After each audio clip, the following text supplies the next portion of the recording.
8 more seconds needed. Can Empire get in? Can they get a touch, or will it end here? Nobody's gonna get close enough. It's Chicago, and they are letting them know across the stage. Huntsmen, coming into 2020 for the first year of the CDL, their roster looks stacked. First of all, you get Scump and Formal back to T2P. You add a player like Gunless, Arcitys, who's a world champion, Envoy, who had a breakout year.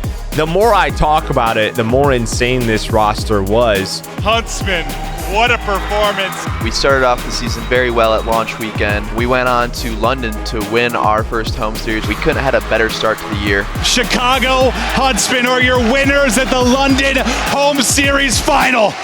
That's when the team starts to break a little bit. They have a slip up at CDL Atlanta. They get reverse swept by Florida. Florida get the W. Prestinni wins the battle versus brother.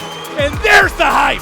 They struggled with what I think a lot of teams did. They thought it was going to be 2AR3 sub, and it didn't really play out this way. When you have players like Arcitys, Formal, Gunless, all people that are most comfortable with an AR in their hand, it'd put them in a tough spot. Prestinni, the latest addition to this Huntsman roster, making his presence known with a bomb. Midway through the season, Prestinni's going to come in. He's going to fill a void with pace and tempo at the SMG role they need. We did this because Preston's fast, aggressive playstyle would be the best fit for our team. That band of brothers reunited. The Huntsmen get it done.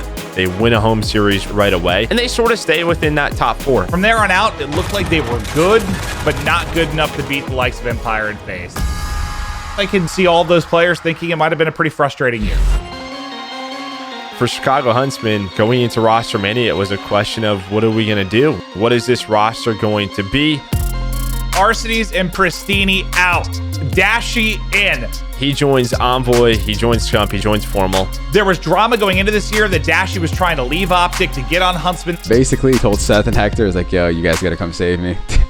He wanted to play with that team. He likes having the spotlight on him, and he's going to be back on the squad. Dashy absolutely ripping his way through those 3 players. I couldn't be more excited, to be honest. Brandon, he's a super disgusting player. He was just gross at Black Ops 4. He's ripping him.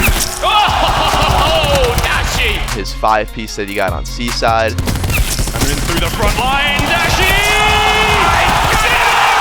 Oh my God! Let's go. He's truly an unreal talent, and I can't wait to play with him. Dashy caught with the sun. Here they come. He's going to get caught, but they line up for Scump. And Scump, the king. The first time I played with Seth, definitely learned a lot, good and bad things from that year. Obviously, we had some success with each other. It's been a while. I'm excited to team with him again. This is when you look at Scump and Formal and say, we need one of you to step up and be that leader, especially a mentor to Dashy.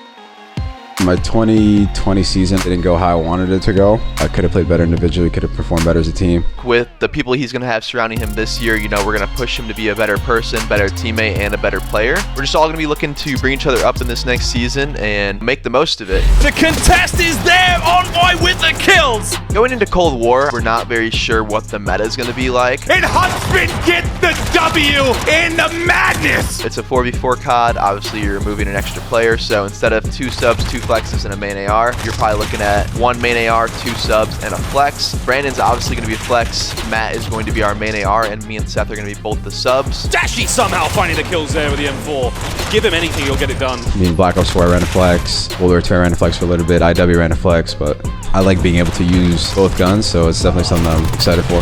Obviously, you look at this roster for 4v4 and you think there's not a lot of weaknesses. It's no secret all of us prefer 4v4 over 5s. I mean, just you'd be surprised just adding that extra 2 players on the map, what it does and how it affects, like, even a hard point, for example. So it's going to be a lot easier to watch, and I'm pretty sure people are going to enjoy it a lot more. It just feels better for Call of Duty for sure, so I'm definitely happy about that change. I like to think I'm just as good as a 4s player as I am a 5s player. I'm ready to have a good time and show everyone what I got in 4s. It's madness inside of the B house. Scump just trying to finesse, trying to get the kill. Envoy gonna peek from outside. The challenge is gonna come in. Scump's gotta reload. No one can finish the kill. Arcitys picks up 2. It's all gonna be on TJ now. 1v1, and Huntsmen win it. Envoy gets the kill in the 1v1, and they move on. It's madness. Going into the 2021 season, I think our roster stacks up very well. Because this is 4v4 and the success that Scump and Formal have had in 4v4, I am okay with this roster. I don't love the move, but I know Dashy could prove me wrong. Do I think they're going to be the best team in the game? No. Arcitys has a lot of leadership, and he was so important to them from an in-game leader standpoint, keeping them on point. He is now gone. Who is going to lead the troops? That is my single biggest concern. Huntsmen are looking to break into the top 3 here. We're a nasty squad on paper. We literally just have to make the chemistry work, figure out how the game plays, and I think we're going to be a solid squad. I'm just looking forward to the season. I can't wait to grind again and compete for another championship. You said Hex? Hex did what? He bought OpTic back? No comment. No comment.